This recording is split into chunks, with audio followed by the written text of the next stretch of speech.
Namaskar. Hello and welcome to PGurus channel. I'm your host Sree Iyer. After a hiatus of a few months, we have back with us Congressman Raja Krishnamoorthi. Congressman Raja, namaskar and welcome back to PGurus channel. How are you, sir? Hey, thank you so much. Namaskaram to you and all your viewers, and wonderful to be back. Thank you so much, Congressman Raja. And it's been a while since we talked, and I thought it would be nice if you could just go through some of the topics that have been doing the rounds lately. Viewers, we have about 6 important questions, all important. So I would expect all of you to stay till the very end because each one of this is going to affect us. Congressman Raja, first of all, congratulations for getting the Tamil Heritage Month approved. Talk to us a little bit about what exactly this is and what it means to the diaspora. So first of all, as you know, I'm the first and only Tamil American in Congress, in the history of Congress. So I'm honored to have that distinction. But I'm even more honored to be part of a distinguished community of Tamil Americans who've done so much for America. And this particular ceremonial resolution, which was basically co-sponsored by a lot of different individuals from different parts of the political spectrum, including all members of the Samosa Caucus, basically celebrates the contributions of Tamil Americans and points the way forward on all the contributions to come from the community and everything that it is doing to help America to succeed and make its way forward. Thank you so much, Congressman Raja. I also heard a little birdie tell me that at the Democratic National Convention, for the first time, we had a Hindu priest come and bless the proceedings, and looks like you had a hand in it. I had a hand, but I have to give credit where credit is due, and that is Ramesh Kapur from Boston, who really spearheaded this effort. I was there when Ramesh actually talked to the chair of the DNC and encouraged him to have a Hindu priest there, I think for the first time. And so Ramesh deserves a ton of credit for that. I merely helped to facilitate and reaffirm the need for a Hindu priest, just as there is there's a rabbi, there's an imam, there's a Catholic priest, there are other ministers. So it's time that they had a Hindu priest. I'm so glad that they had one. Thank you so much. And Ramesh Kapurji, thank you so much. We've had him also on our channel a few times before. So Congressman Raja, the last time we discussed about this, you had mentioned jokingly that if someone were to apply for a green card today, it's going to take them 100 years because that's the kind of backlog we're looking at. Any progress in that? No, unfortunately. And it's 100 years if you are an Indian national. That is the problem. Like, it depends on where you are from to determine how long your wait in the queue is. So let's say, for instance, you were applying from Iceland. I think the queue is very short. I think within just a few years, you'd be able to get a green card if you were an H-1B holder from there. And so it's really unfair, even if the person from India had applied long time before someone from another country. I'm glad that there is a debate even within the Republican Party about H-1B green card holders. I was actually glad to see that Donald Trump took up the position that H-1B is a great program. And in fact, in a recent poll, I think something between 60 and 70% of Americans thought it was a good idea to have an H-1B program. And I think it's an even better idea to make sure that these people matriculate into green card holders so they can invest in America, they can create jobs in America, they can create prosperity here, and we have the benefit of their long-term contributions as well.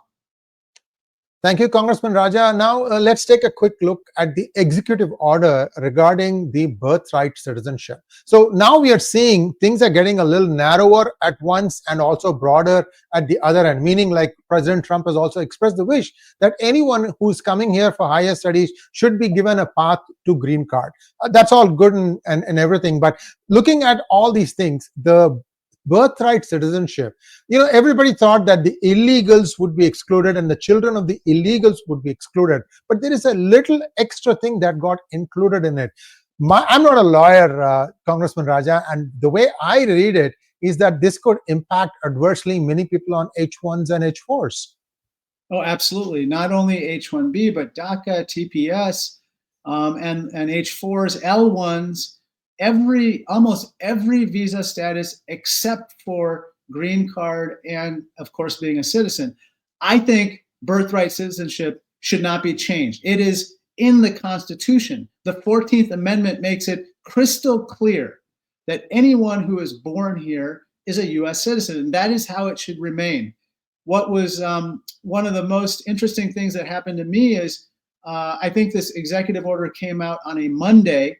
We received numerous phone calls, including from H-1B holders, other statuses.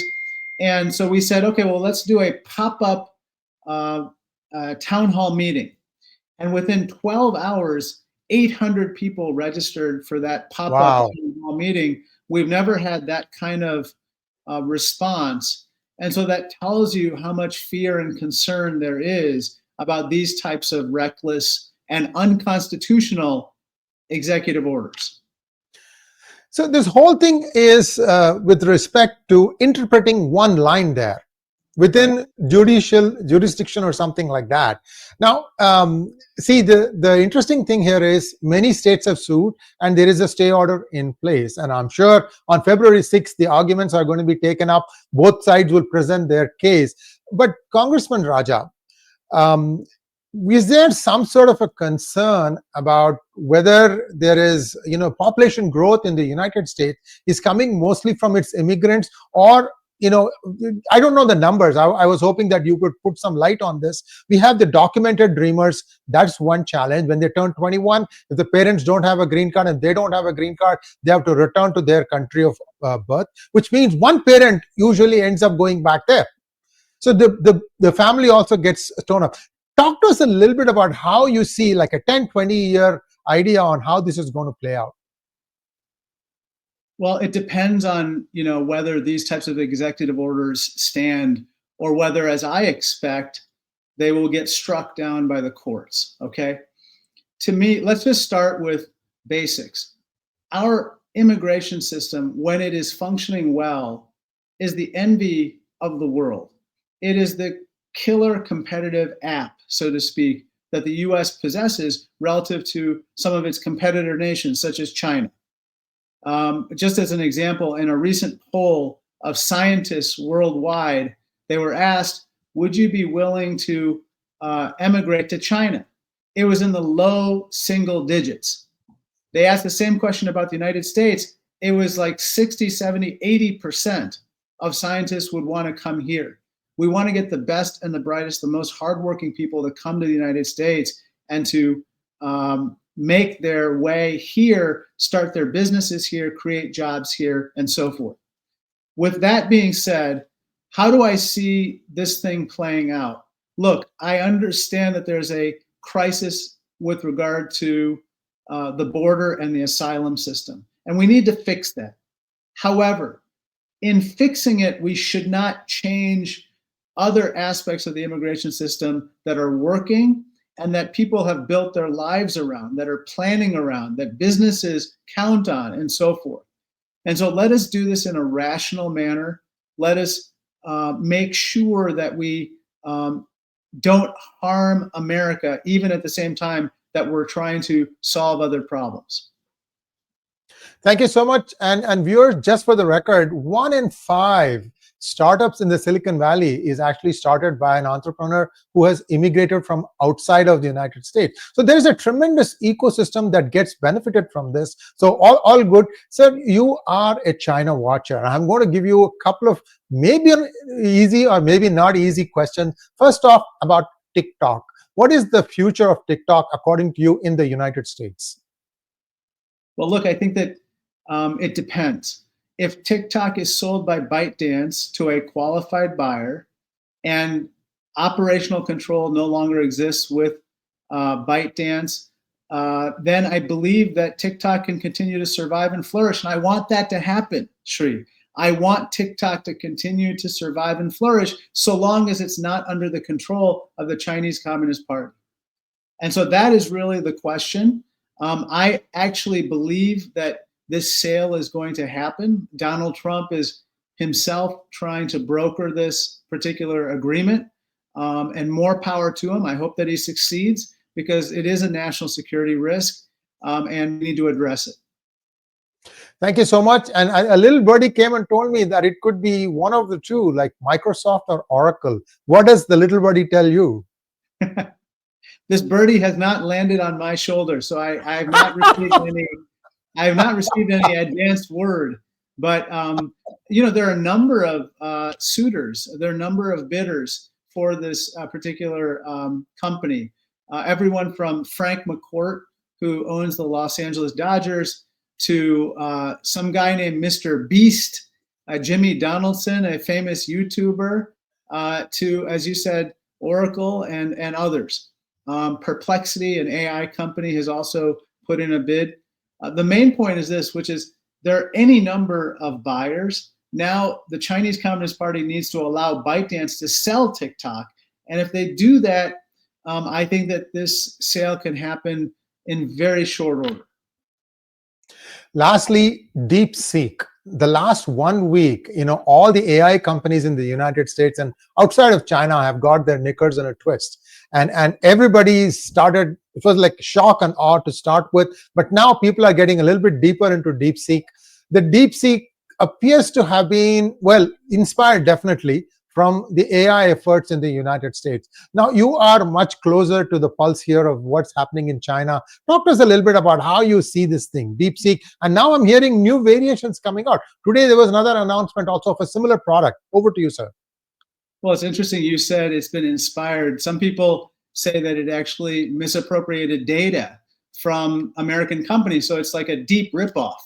And so one very interesting thing, our staff actually got a copy of DeepSeek and put it on their burner phone, and operated it and asked DeepSeek, you know, what happened in Tiananmen Square in 1989? And it came back and said, I'm not prepared to answer that question. Let's talk about math and coding and other subjects instead, exclamation point. And so to me, like, DeepSeek is another version of deep silence. Silence on anything controversial, silence on anything that would be critical of China. And that is, I think, the future of AI, the CCP way. We can't go that direction, Sree. We have to have AI models that are able to actually help people to understand the world better, to make decisions better, to become more productive. And so we need for America to win this competition, okay? As you know, Indian Americans are at the forefront of this. American companies are ahead, but as you know, the CCP is pouring billions and billions of dollars into training their AI models to rival ours. I think this is going to ultimately depend on an acronym I came up with called DAC. That is data, algorithms, and computing power.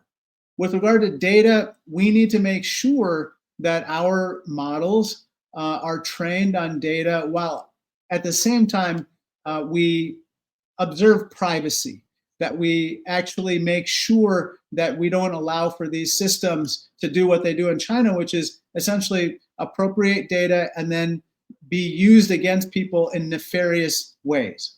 The second part of it is algorithms. Algorithms go to people's talent. Here, we have to make sure that we attract and retain the best and the brightest AI researchers, practitioners, and scientists from around the world. Today, almost 70% of PhD students in AI are immigrants. Going back to the discussion we had earlier, we have to make sure that we fix our H-1B system, our student visa system, and our green card system to keep these people here as opposed to sending them back home and competing with us. And then finally, computing power.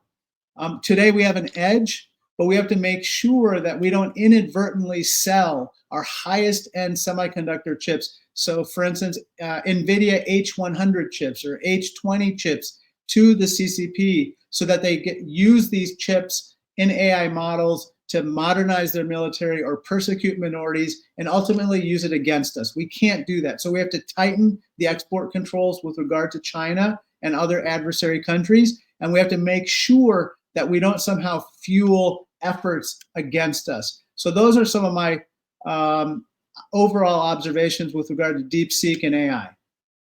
Thank you so much, Congressman Raja. Now we just turned one more time, came back around the sun. And I'm sure we all make our to-do list for this year. How far deep have you gone into your to-do list for 2025? How deep have I gone? Maybe I should ask DeepSeek. But then DeepSeek, I think DeepSeek would be deep silence again. Let me think. I think that this year, I'm hoping that things calm down with these executive orders. They've really thrown a lot of things into chaos, especially on the immigration front, as we talked about, but also with regard to the federal funding freeze, which also affects business, which also affects individuals. I'm hoping that we can kind of work with the Trump administration to kind of bring that chaos to an end. And then we can work on positive things together with the Trump administration, with my Republican colleagues on the China Committee and elsewhere, whether it's with regard to immigration, whether it's with regard to upskilling workers to be able to excel in technologies of the future, and so forth. That's what I'm hoping will be on my to-do list for the rest of the year.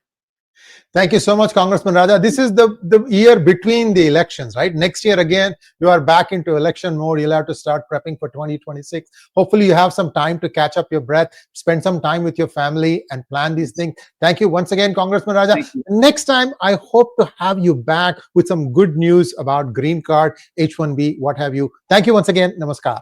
Namaskar. Thank you so much. God bless.